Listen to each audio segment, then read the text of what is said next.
প্রথমে আমার প্রণাম গ্রহণ করুন।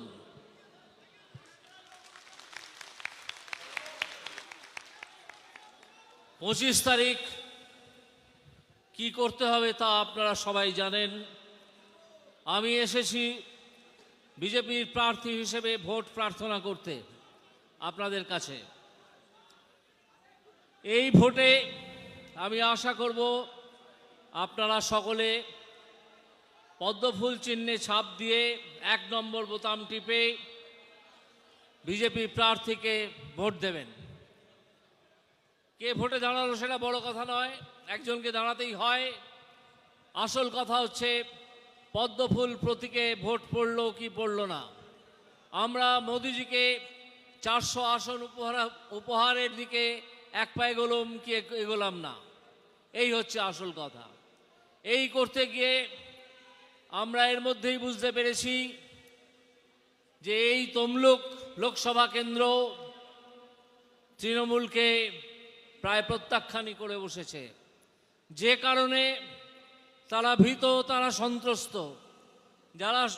যারা সন্ত্রস্ত তারাই সন্ত্রাস করে, তাই তারা সন্ত্রাস করেছে। কাল তারা ময়নার কোনো একটা জায়গায় সন্ত্রাসে লিপ্ত হয়, মানুষ প্রতিরোধ করায় তারা পালিয়ে যায়। এইখানে নন্দীগ্রামে 8 জনকে তারা আহত করে, তার মধ্যে 1 জন মারা গেছেন, দুঃখজনক মৃত্যু, 7 জন আরও আহত। এই অবস্থায় আপনারা বুঝতেই পারছেন যে সন্ত্রাস তারা শুরু করেছে তার কারণ হচ্ছে তারা বুঝে গেছে মানুষের প্রত্যাখ্যান। আপনারা সকলে সিদ্ধান্ত নিন যে চোরকে আপনারা এখানে রাখবেন কি রাখবেন না। চোর তাড়াতে হবে, চোর তাড়াও,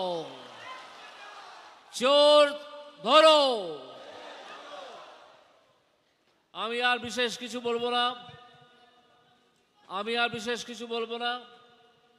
আমাদের শুভেন্দু বাবু আছেন, তিনি কিছু বলবেন।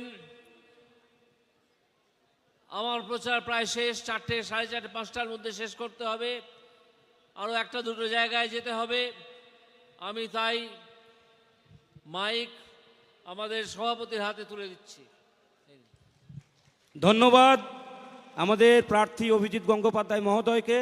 ভারত মাতা কি।